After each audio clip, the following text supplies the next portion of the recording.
அட்ராக்டிவாக இருக்கணும்னு இந்த வீடியோவில் எந்த எடிட்டும் நான் பண்ணல. நேச்சுரலாக நான் பேசினது அப்படியே தான் இந்த வீடியோவில் இருக்கும். Good peoples exist in this world. I mean good people அப்படின்னு சொல்கிறதோட குட் சோல்ஸ், குட் ஹியூமன்ஸ் அப்படின்னு சொல்லலாம். ஏன் அப்படி சொல்ல வரேன்னா நம்மளுக்கு தேவையான ஒரு நேரத்தில் யாரோ எங்கேருந்தோ ஹெல்ப் பண்ணுவாங்க பார்த்தீங்களா, அந்த ஒரு பீப்புள்ஸ் தான் சொல்கிறேன், அந்த ஒரு குட் சோல்ஸ் தான் சொல்கிறேன். நம்மளே அறியாமல் இருக்கிற நேரத்தில் நம்மளுக்கு அந்த அறியாமையை தவிர்த்து விட்டு நம்மளுக்கு ஒரு உணர்த்துவாங்களா ஒரு விஷயத்த, அதை தான் நான் அந்த குட் சோல் சொல்கிறேன். இதுக்கான எடுத்துக்காட்டாக நம்ம எதை பார்க்கலாம் அப்படின்னு சொல்லிட்டு பார்க்குறப்ப, நம்ம பைக்கில் போகிறப்ப ஸ்டாண்ட் எடுக்காமல் போகிறப்ப ஒரு அண்ணா தம்பி ஸ்டாண்ட் எடுப்பான்னு சொல்கிறதா இருக்கட்டும், அவர் அன்பாக சொல்கிறாரோ இல்லை அதுக்கு மாட்டே ஸ்டாண்ட் எடுத்து போட அப்படின்னு சொல்கிறாரோ அதுவாக இருக்கட்டும்.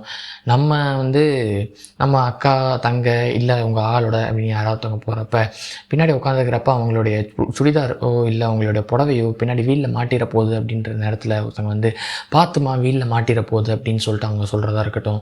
ஏன் அதாவது நம்ம முக்கியமாக காசு இல்லை அப்படின்னு சொல்லிட்டு நேரத்தில் சரி பரவாயில்லப்பா இதை வச்சுக்கோ அப்படின்னு சொல்லிட்டு தர கடைக்காரனா இருக்கட்டும். இந்த மாதிரி நிறைய குட் சோல்ஸ் ப்ரெசென்ட் ஆகிட்டு தான் இருக்காங்க. இது எனக்கு எப்போ உணர்ந்தது அப்படின்னு சொல்லிட்டு பார்த்தீங்கன்னா, கண்டினியூஸாக 3 நாள் இப்போ நான் 3 விஷயம் சொன்னேன் பார்த்தீங்களா, அது எல்லாமே எனக்கு நடந்தது. அதனால தான் நான் சொல்கிறேன், good peoples existed in this world. So be good to people. S.